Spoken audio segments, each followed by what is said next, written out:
Good morning, members of the Committee on Climate Change and Environmental Stewardship. My name is Carolyn Lubadarsi, and I'm chair of Stop Spraying New Brunswick, a nonpartisan group that was founded in 2015. I am glad that we can participate in these historic hearings for New Brunswick. New Brunswickers finally get to see presentations like Dr. Matthew Bett's presentation yesterday about what is happening to our public forests and wildlife. Stop Spraying New Brunswick has three messages for you today. Number one, today I represent 35,000 signatories and a very large Facebook discussion group. This is an issue that New Brunswickers care about with legitimate concerns. Together with our supporters, we have made this a major election issue in the past two elections. Two, the government of New Brunswick has to exercise the precautionary principle and ban spraying of glyphosate and other similar acting herbicides on our public lands, primarily forest land, which is what we are about, of course. Number three, spraying serves corporate interests, not the people. Public lands belong to the public to do public good.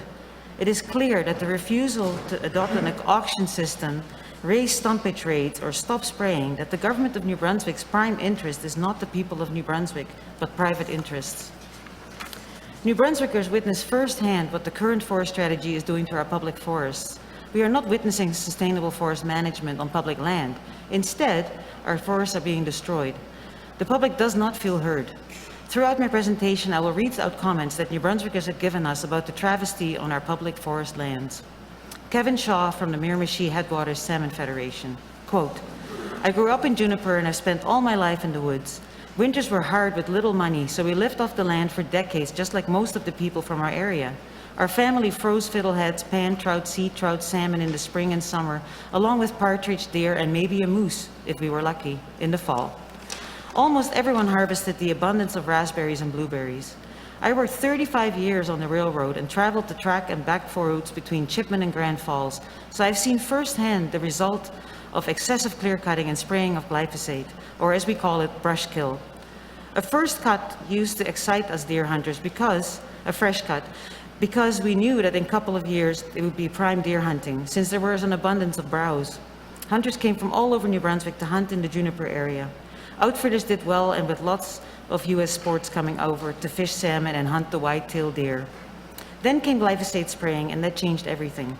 The deer slowly disappeared, moving towards private land and along watershed buffers, trying to find wintering areas. The numbers dwindled. The local store used to register over 200 deer, but now if we register 20, that is a good year. I, along with many, stopped deer hunting since there was just simply none to be had. I joined the Miramichi Headwaters Salmon Federation when it started in the 80s in hopes to learn about declining fish numbers and our diminishing water table. Industry told us over and over again that things were okay with fish and deer and that spraying was harmless.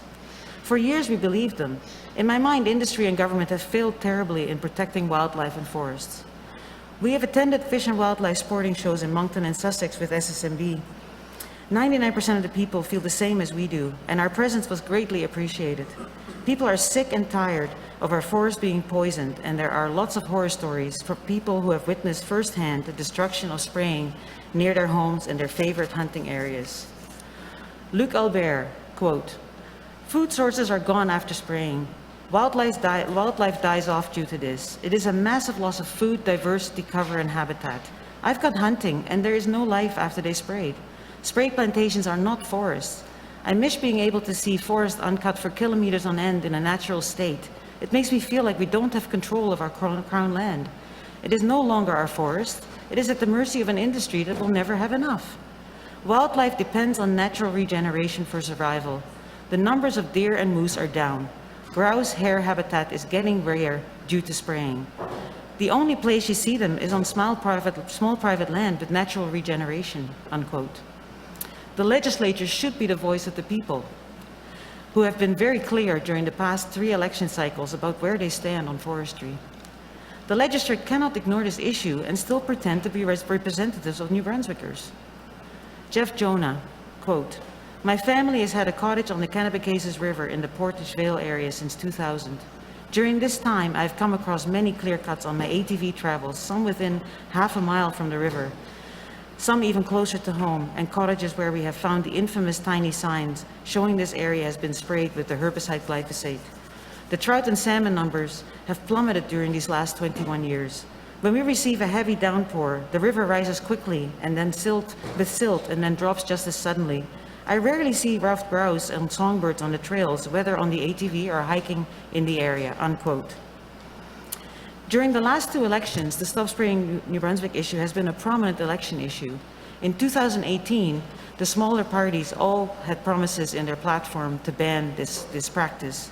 And in 2020, every political party participating in the election promised either, except for the PC party, promised to phase out or ban herbicide spraying on Crown land, on Crown forest.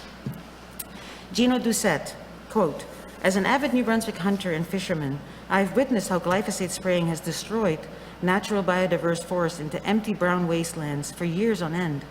Areas around our wonderful Mount Carleton remain wastelands along both sides of Route 180. Not only is glyphosate spraying eliminating deer food plots, but I've witnessed decade-old deer migration trails flattened and lost forever.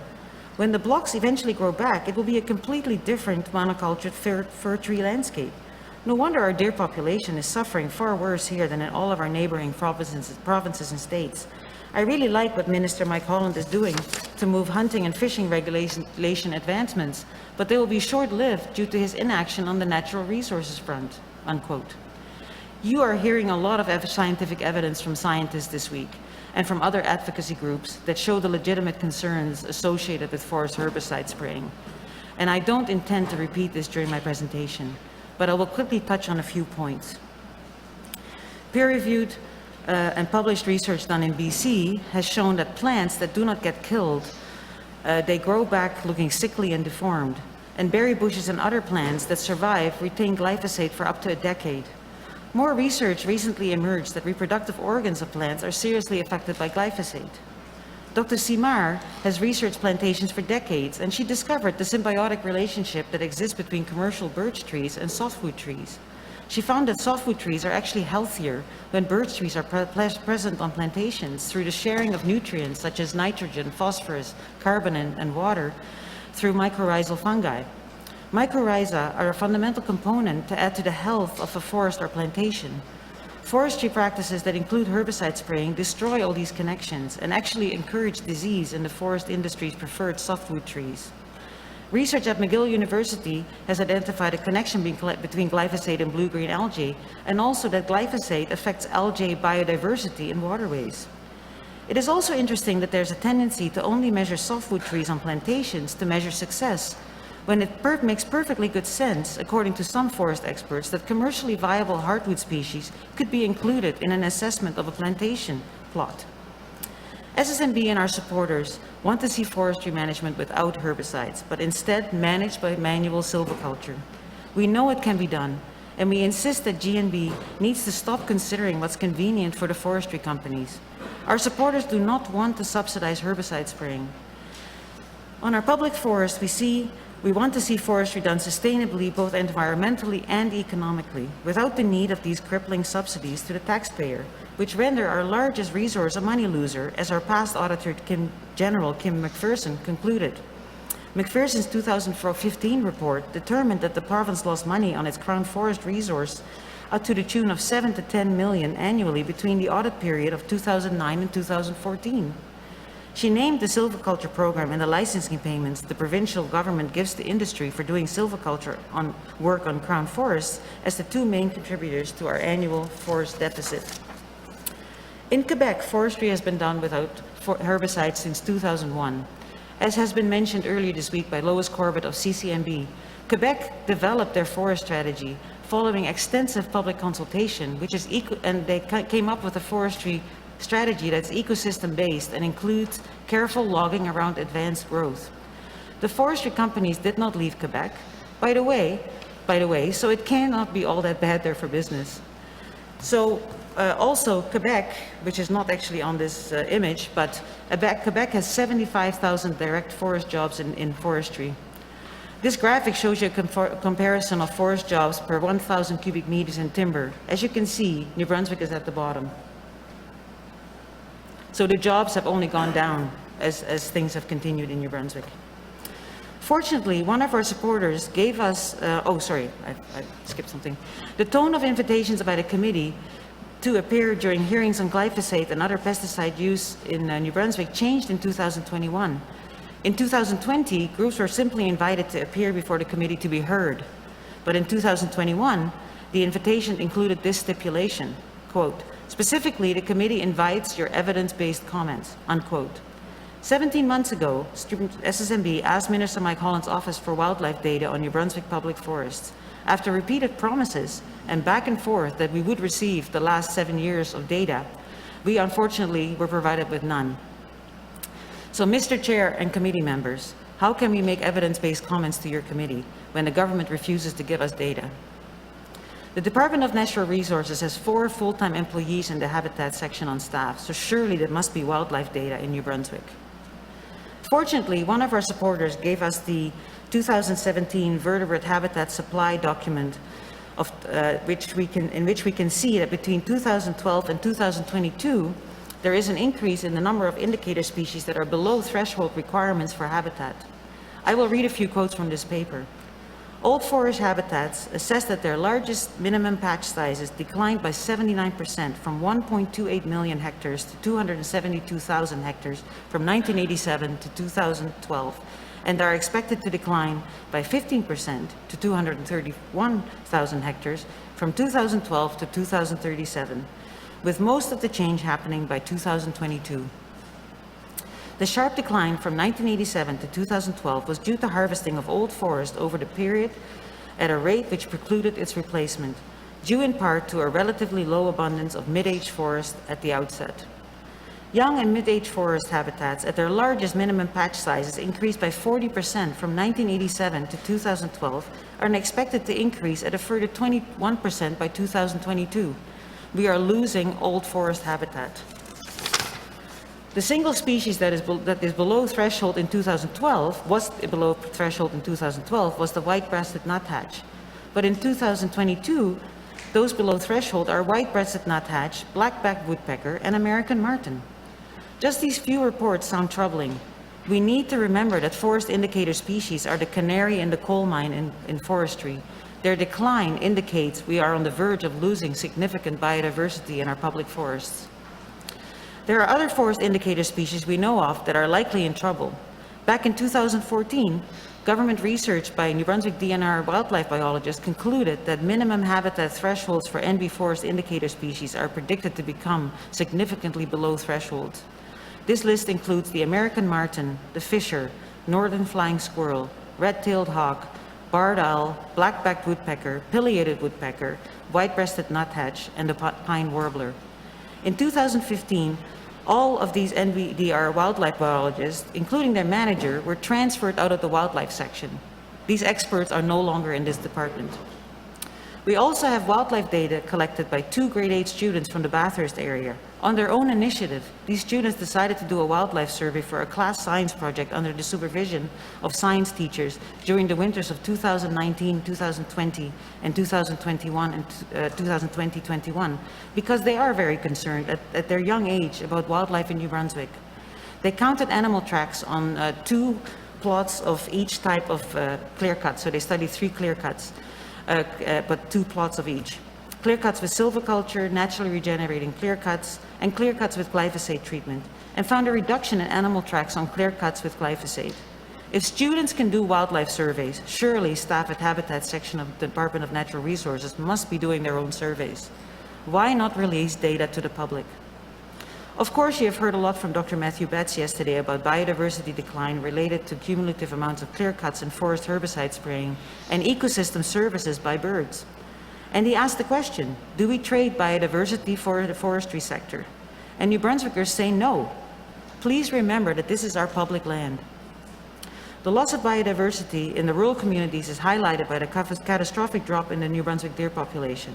The spraying of glyphosate kills the trees that deer feed on, and this loss of food has caused a dramatic drop in their numbers here in New Brunswick. Our deer population is now a quarter of what it was 30 years ago. It went from 270,000 to 74,000 over the last 3 decades. Data comparing New Brunswick, Maine, and Quebec show that the deer harvest numbers in New Brunswick have decreased to 15% in New Brunswick since 1985, whereas the numbers are up 300%. 5 minutes? Okay, in Quebec. and have remained stable in Maine. And so to add insult to injury, the number of deer yards were cut in half in 2012 and then again in 2014. So deer yards are actually 1/4 of what they were. Heather Wood, quote, I've spent most of my adult life living in or surrounded by dense forest. If I wasn't exploring the back roads, I was fishing the rivers or camping in the deep woods. I have watched what was once a very vibrant and healthy forest become a place that is having difficulty sustaining flora and fauna. Our hardwood ridges no longer draw in the leaf-peeping tourists because our hardwood ridges no longer produce hardwoods. We are spraying them to death, and in my younger days, students were hired to thin the power lines and railway beds, but now they are sprayed. I have watched a healthy forest bed, complete with moss and lichens, creepy crawlies that provided food for the birds and critters that in turn provided waste and or food for other creatures of the land, become a wasteland of nothing, not even the lowly worm. The sign of a healthy garden is the presence of garter snakes. I have not had a garter snake or seen one in 8 years. That is all I need to know about the poisoning of our land, unquote. Eugene Lapointe speaks of his 40-acre property, which is surrounded by 1,000 acres of private land. There are 2 pairs of pileated woodpeckers that live within this private land of 1,000 acres that is mixed forest, which contains second growth and old growth, especially eastern white pine, poplar, birch, maple, with some large white and black spruce, white cedar, and black ash and fir. As I'm sure you are aware, pileated woodpeckers need dead woods for shelter and nesting. And other animals do too. Deadwoods are a very important part of habitat that animals need. Our province is becoming a zoo with trapped species in parcels of forest, unquote. The comments I have read out clearly reflect the frustration so many of New Brunswickers feel about the state of forestry in New Brunswick. We want to be heard. We want public consultation and full transparency, and we don't want to subsidize something that does not benefit us. In closing, I will leave you with one last comment from a supporter and long-standing opponent of forest herbicide spraying, Jerry LeBlanc, a silviculture worker, who is also the artist of our signs and stickers and everything. Jerry LeBlanc, quote, I think we have to bring forward some kind of solution. Greed, jobs, nobody listens. 83% of our forests have been cut and there's no sign of slowdown. My catchphrase is, humans can harvest trees and leave a healthy forest still. Here in Rogersville, there are 2 machines doing semi-commercial thinning. This provides more jobs, and in 20 years, we may harvest more. It is beautiful work and so neat. We should support these people and make it trendy. Of course, there are patches that need clearing, and yes, replant them, but without spraying. There are several machines of this kind in Kent County. There is one machine that reaches up to 60 feet, and one can sit as co-pilot behind the operator. Let's make these folks famous, unquote. Thank you very much. Okay, next up we'll have Mr. Kuhn. Thank you, Mr. Chair, and thank you, Dr. Lube Darcy, for your presentation. A couple of questions. One is, I haven't seen much galvanize so many New Brunswickers around a single issue for quite a while. The number of people signing petitions that have been tabled in the Legislative Assembly have set a record, really. Mm-hmm. So what is it you think that is really galvanizing people's concern about glyphosate? What is it that's driving that concern that people have? Well, the concern is really driven by what they see is happening in the woods. You know, they are seeing a decrease in wildlife. Like I hear people say all the time, including my own husband who grew up here. He said, we used to go driving with Dad on rabbit roads.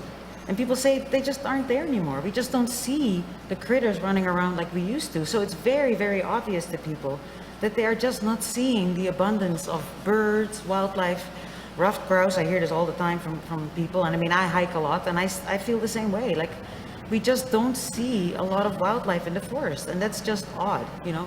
I mean, I've been to other countries, you know, that have better ecology, like Costa Rica. And, you know, they are full of, there's so much wildlife, so many birds, and here it just, you know, you're happy to hear a few, but it's just not.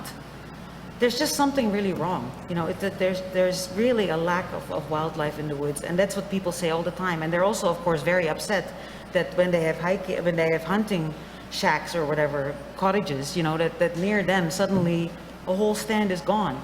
So people are seeing that all the time, you know. They've invested money into a little cottage, and they enjoy going hunting and hiking, and suddenly a whole chunk of land is just gone. And I think because it's just so in people's faces, and I think that's what Matthew Betts explained as well, that in Oregon, some things might be happening further away from people, so it's not as noticeable. I'm not saying that it's not bad then, because I mean, there are still probably people that live there, and in northern BC, it's an issue because you've got indigenous people probably living there, but not the big population, is not there. So you don't have as many people witnessing what's going on. For us, it's all very easy to see. I mean, all you have to do is drive on the highways, and you just drive by way too much wasteland. Thank you. So one of the studies that has come out recently, a multi-generational study looking at another substance, chemical that was sprayed widely in New Brunswick for many, many years, which was DDT. The study wasn't done in New Brunswick, but the study was multi-generational, which found that while there was no direct impact on the women exposed, their granddaughters were more susceptible to becoming obese and to developing breast cancer. Their granddaughters, because of the exposure of their grandmothers, who had no particular negative effects. So this is called epigenetic transgenerational inheritance. So it actually makes one think of perhaps there should be a New Brunswick study given the extent of DDT spraying here to see whether that same kind of result is evident in our population. But it does raise, because of the volumes of glyphosate used in forestry here, it does raise the question of whether or not this is something that needs to be studied in New Brunswick as well in terms of transgenerational impacts of widespread spraying of herbicides. Of course, before it was 2,4,5-T and 2,4-D before glyphosate came along. What do you think of that idea? Well, I think studies are always a good idea, and I mean, I'm not saying that we're not necessarily, because we're focused very much on the ecological impact, but I think that definitely we need baseline studies on the health of New Brunswick population. I mean, people clamor all the time that the cancer rate is high here. We have no idea why. I mean, there are so many factors that can be involved in that, and you won't know, until you study it. So that's all I have to say. Have you read some interesting sort of comments or testimony, I'll say, from a variety of people? I'm wondering if you had received anything, or talked to anyone who's have power lines going over their property which were sprayed with glyphosate, and what their feelings were about that. Yeah, I haven't, it was more in the beginning of the campaign that people talked about that a lot. So I haven't heard a whole lot of late about what NB Power is doing. I mean, people don't want it on their land, obviously. And I know that, of course, within the city limits, they can't do it. And people did get frustrated because initially it sounded like you could call NB Power and say, I know that they've got some of the power line on my land, I don't want it. But then suddenly that line of communication was cut off. And I think that was in 2016 that suddenly you couldn't call NB Power and say, I don't want this happening on my land. So yeah, people are upset about that as well. But still, when you compare what NB Power is spraying compared to what's being sprayed on our Crown Forests, there's a huge difference. The maximum spray that we see annually by NB Power is 1,500 hectares.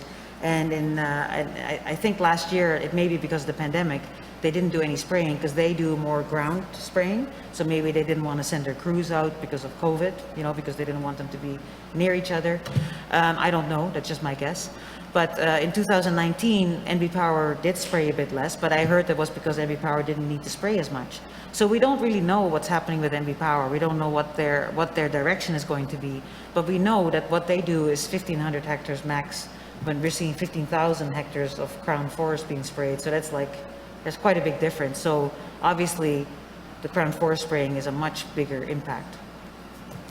Were you following the debates in the Maine legislature and in the state of Maine over the bill that was recently passed to, as I understand it, eliminate the use of glyphosate on their forests? Yes, I mean, I was aware of the bill. We were actually contacted by the grassroots groups that were working on the wording of their legislation. Our vice chair is an expert on legislation, so he spoke with them as well and helped them, with crafting the suggested language. And so, yeah, we've been in close contact with them, and we followed it. I mean, I wasn't able to watch the debates because I work all day, so I didn't see that, but I did see articles written, so I kept up to date with what was happening. So we're feeling very optimistic about just that happening around us again, another jurisdiction near us deciding to listen to the public. I don't know if you're familiar enough with the bill to tell us sort of what the substance of that bill actually is. I couldn't read it out to you. I mean, I did see it, but I think it's mainly just focused on aerial spraying. That wording is in there of glyphosate. And I think some people then said, oh, but they're doing some by land. So again, I don't know. I'm not a forestry expert. I don't know how much spraying is done on land when it comes to forests, because I'm assuming that most of it is probably aerial, because that's how you can get over a big stand. Like how else are you going to get to trees and things like that? So yeah, I don't know the exact wording, but it is easy to find, I'm sure. So am I right to assume that given Maine is mostly private land, this applies to aerial spraying over private land in Maine? It must, but again, I honestly didn't check that. Sorry. Okay. Yeah, I mean, there is a difference, and I think that's the thing, right? Like, you get people speaking out about things. We are definitely focused on crown forest here because 50% of our forest is crown forest. Another jurisdiction may not have that. So, of course, it will be a different language of what they would be after. I know you're focused on crown forest specifically, but because of the nature of the Yes. widespread use of the herbicide, have people come to you about dietary concerns or dietary exposure from from a global food basket now? So have you heard that from people? Well, yeah, I mean, we talk to, that's the thing, right? Like, we're an organization that then has a Facebook group, and that it's through that we reach out to people, that we find people that find us. And so I field a lot of questions. And I get some concerns, of course, mentioned about that, and I think especially the urban population, because they are not always in the forests, they seem to definitely think more about that, right? Like, a lot of people think of the thing closest to them, like some of us are just nature lovers no matter where we live, and I'm one of them. I love being out in nature. I love hiking. I love, just admiring what nature has to offer. And that's why I got involved with this, because I just really, really love being out there, and I just don't like seeing what's happening to it. But it's not happening. I live in the city, right? So it's not happening in my backyard. So I think some people worry only about what happens in their backyard. So for them, of course, they would be wondering about nutrition. But I always tell them, I said, that is not our mandate is not that. So, I mean, certainly I know a lot about it. I have a degree in nutritional sciences. So it's not that I don't know a lot about it, but we have to be focused in our campaign. And I've got a lot of other opinions about other things, but this is about this. But I'm more than willing, of course, to help people find out about stuff, so I will do that. Okay. Okay. Thank you, Mr. Chair. Thank you for your answers. My time is up.